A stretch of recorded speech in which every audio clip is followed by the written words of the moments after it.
Yaman, sebuah negara yang telah dilanda konflik dan krisis kemanusiaan selama bertahun-tahun. Tak hanya bergumul dengan pasang surut isu konflik dan perang, Yaman juga punya sisi gelap yang seringkali tersembunyi dan tidak banyak diketahui oleh dunia luar.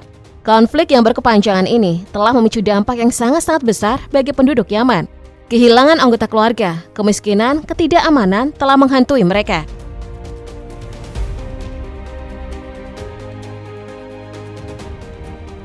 Rasa aman benar-benar hilang di Yaman. Bagaimana tidak, kehidupan malam seringkali menjadi suasana mencekam. Terlebih pengaruh di bawah bayang-bayang milisi dan kelompok bersenjatanya. Mereka tak hanya mengontrol beberapa wilayah di negara ini. Tempat-tempat hiburan malam yang mungkin masih ada di beberapa kota seperti Sanaa dan Aden. Tak lepas dari isu maraknya aktivitas ilegal yang melibatkan kelompok-kelompok ini. Houthi menjadi garda terdepan bersama Hamas membantai Israel, diduga ikut menguasai wilayah Yaman di bagian utara, selatan, dan timur.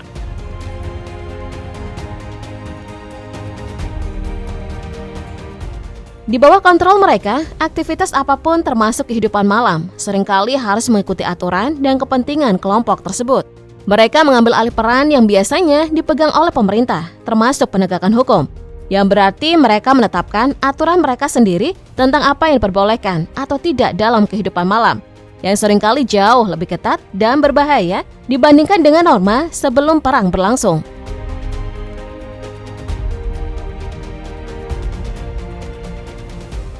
Mereka seringkali terlibat dalam perdagangan zat terlarang untuk mendanai operasi mereka.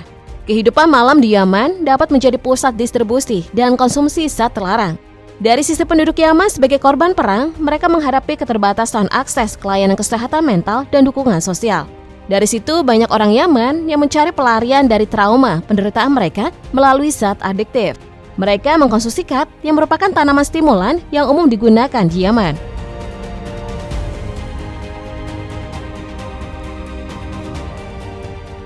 Selain penyalahgunaan obat-obatan terlarang, eksploitasi dan perdagangan manusia juga rentan terjadi di Yaman. Korbannya banyak menyisir kaum perempuan dan anak-anak. Memang patut diakui, jika negara yang dilanda konflik, perdagangan manusia menjadi masalah yang serius. Perempuan di Yaman, terutama yang berasal dari keluarga yang kehilangan tempat tinggal akibat kejahatan perang, seringkali dipaksa atau diperdaya ke dalam dunia prostitusi untuk bertahan hidup. Dari sudut pandang korban, hal ini menjadi dilematis karena adanya keinginan untuk bertahan hidup atau mati meregang nyawa jika menolak. Krisis ekonomi yang parah semakin memperburuk situasi ini, yang tidak punya pilihan lain selain memasuki dunia gelap ini. Mereka bahkan disebut-sebut sebagai korban utama perang. Pasalnya mereka banyak menghadapi resiko kematian, kekerasan seksual, cedera, dan kehilangan tempat tinggal, serta mengalami trauma psikologis yang mendalam.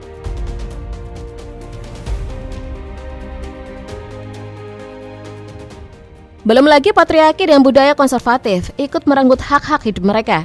Seperti yang kita tahu, Yaman adalah negara dengan budaya yang sangat patriarki, di mana norma-norma tradisional dan agama mendikte peran perempuan dalam masyarakat. Para wanita di Yaman biasanya menggunakan cadar berwarna hitam dan hanya kedua mata mereka yang terlihat.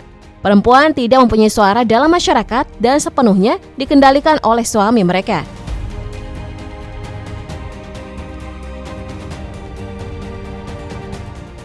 Kondisi tersebut juga yang mengantarkan beberapa perempuan menjadi pengemis di Yaman. Meskipun begitu, mereka tetap saja memiliki puluhan anak. Di hampir setiap rumah tangga, para suami mengeluh tentang betapa sulitnya hidup anggota keluarga mereka. Setidaknya setiap rumah memiliki 6 hingga 7 anak. Mayoritas perempuan pada umumnya tidak bekerja dan seluruh perekonomian keluarga bergantung pada laki-laki. Laki-laki biasanya berjualan rempah-rempah, sayur, buah-buahan di pasar. Selain itu mereka juga menjual cenderamata, wewangian, dan tekstil.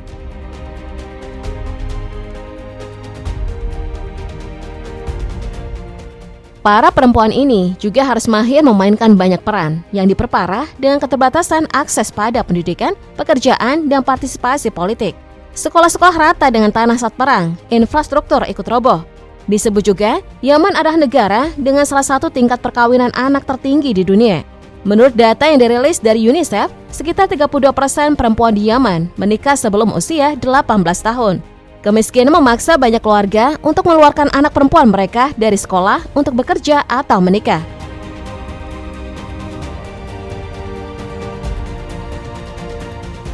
Sedangkan menurut UNESCO, tingkat melek huruf perempuan di Yaman jauh lebih rendah dibandingkan laki-laki. Plus, sistem kesehatan di Yaman semakin memburuk akibat konflik dan perempuan menghadapi resiko tinggi selama kehamilan dan persalinan. Bahkan tingkat kematian ibu di Yaman adalah salah satu yang tertinggi di dunia. Menjalani bahtera rumah tangga pun belum bisa menyelamatkan kehidupan mereka ke arah yang lebih baik. Sebenarnya tidak ada data yang cukup jelas yang menjelaskan tentang fenomena kekerasan yang dihadapi perempuan dan anak perempuan di masyarakat, ruang publik, dan di ranah privat. Pasalnya kekerasan dalam rumah tangga umumnya ditangani sebagai urusan keluarga. Orang lain tidak boleh ikut campur karena kekerasan dilakukan oleh anggota keluarga, seperti ayah, suami, atau saudara laki-laki yang punya peran dalam rumah tangga mereka sendiri.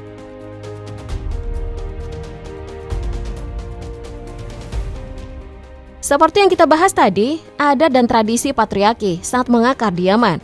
Bahkan tidak ada undang-undang yang tentang kekerasan dalam rumah tangga. Sebaliknya, insiden kekerasan dalam rumah tangga diatur oleh ketentuan umum hukum nasional yang mencakup banyak regulasi dan ketentuan diskriminatif yang memungkinkan mengatur kekerasan terhadap perempuan. Di lain sisi, meskipun mereka memainkan peran penting dalam mempertahankan keluarga dan komunitas sekitarnya, partisipasi perempuan dalam politik di Yaman sangat terbatas. Mereka jarang dilibatkan dalam negosiasi dan pengambilan keputusan, meskipun ada upaya dari komunitas internasional untuk meningkatkan keterlibatan perempuan dalam pembangunan perdamaian. Beberapa perempuan aktif dalam organisasi non-pemerintah dan kelompok advokasi berusaha keras untuk mengubah kondisi sosial dan hukum di negara mereka.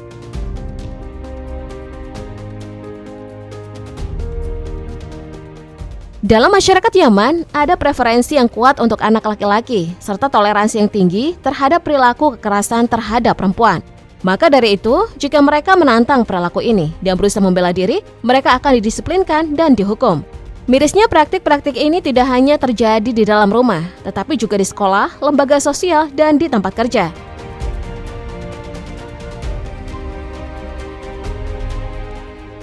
Saat ini populasi penduduk Yaman mencapai 40 juta orang. Persentase perempuan yang tinggal di negara ini sebesar 49%. Meskipun setengah dari populasi, perempuan tetap memiliki status rendah dalam keluarga maupun dalam masyarakat di Yaman. Seorang pria diperbolehkan menikah hingga 4 istri selama dia cukup mapan dalam keuangan. Sebaliknya, seorang wanita bahkan tidak berhak untuk menikah di bawah kehendaknya sendiri, karena dia membutuhkan persetujuan dari wali laki-laki.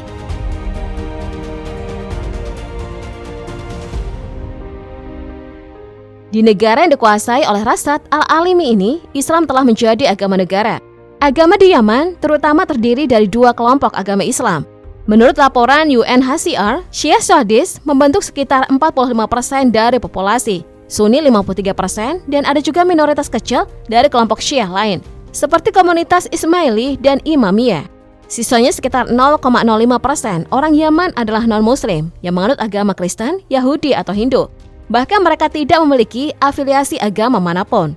Dikabarkan pada tahun 2022 kemarin, diperkirakan hanya 1 orang Yahudi Yaman yang tersisa menurut laporan Perserikatan Bangsa-Bangsa. Dilaporkan juga ada segelintir Yahudi tersembunyi yang telah masuk Islam tetapi diam-diam terus mempraktikkan Yudaisme.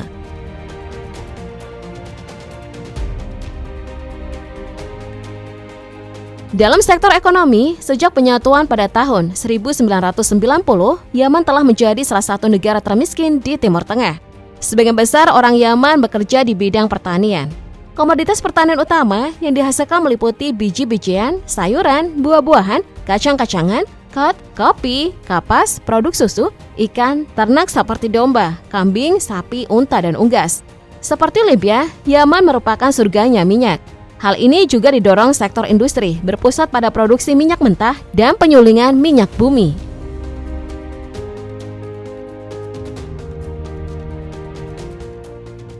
Selain itu, sektor industri ini juga masuk dalam pengolahan makanan, kerajinan tangan, produksi skala kecil, tekstil kapas, dan barang-barang kulit, produk aluminium, perbaikan kapal komersial, semen, dan produksi gas alam.